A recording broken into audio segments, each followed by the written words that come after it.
आदाब, आप देख रहे हैं जी सलाम डिजिटल। आपके साथ मैं हूं इरम खान। कोविड दौर के बाद से दुनिया में कई चीजें बदली और कई चीजें चलन में आई। जब सभी लॉकडाउन में अपने घरों में कैद थे, तब से लोगों को एक ऐसा चस्का लगा जो लॉकडाउन खत्म होने के बाद भी खत्म नहीं हुआ। वो है ऑनलाइन गेम्स का। इस फहरिस्त में रमी और पोकर जैसे गेम्स शामिल हैं। इन गेम्स का इस्तेमाल और उसमें धांधली इस कदर बढ़ गई है कि जगह जगह इस पर सवाल उठने लगे और ये मामला बढ़ते बढ़ते अब पहुंच गया है मुल्क की सबसे बड़ी अदालत यानी सुप्रीम कोर्ट में। दरअसल तमिलनाडु सरकार ने इन गेम्स पर रोक लगवाने के लिए मद्रास हाई कोर्ट में अर्जी दायर की थी, लेकिन वहां इसे रद्द किया गया, जिसके बाद अब तमिलनाडु सरकार ने सुप्रीम कोर्ट का रुख किया है।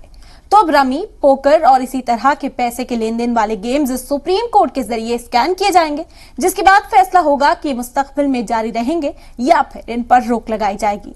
आपको बता दें कि तमिलनाडु सरकार की तरफ से दाखिल की गई अर्जी पर सुप्रीम कोर्ट ने गौर किया, जिसके बाद अर्जी में शामिल गेमिंग कंपनीज को कोर्ट के जरिए नोटिस जारी किया गया।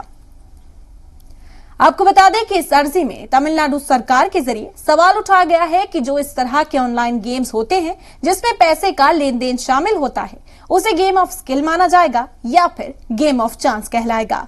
सरकार ने सवाल किया है कि क्या दोनों के बीच का फर्क यहां लागू होगा या फिर नहीं।